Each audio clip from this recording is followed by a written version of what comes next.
All right, let's get started. Real fast. This year we had talked about that we would dig deeper into writing. Last year we had really focused with Frankie Sibersons and Karen Samuziak's Still Learning to Read, and we also got into Amy Buckner's Notebook Know-How. We've been layering over the last few years, and last spring we talked about digging even deeper, looking at how we wanted to chart out our writing over the year possibly. So that's kind of where we're at. So it's our first meeting this year, and we're using the book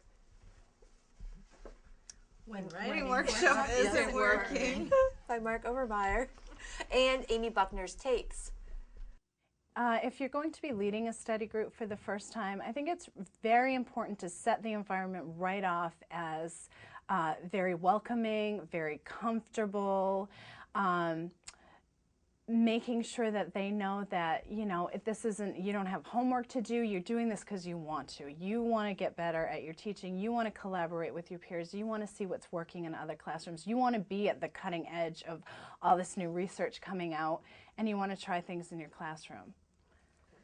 So just to get us going, I guess my questions would be, where's your thinking right now, and what are your goals this year? You know, where do you want this group to go this year?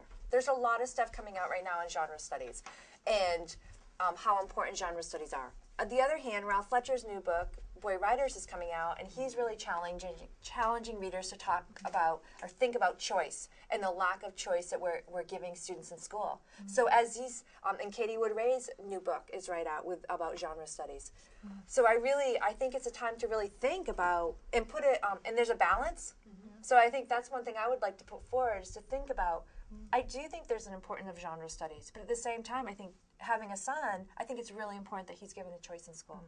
And that was one thing I'd marked in the book in that first chapter when they had talked about, like, somewhat of a limit, but allowing them to have choices within that limit, you know, still letting them, like, I think about that a few years ago with that boy that he always wanted to write that soccer story.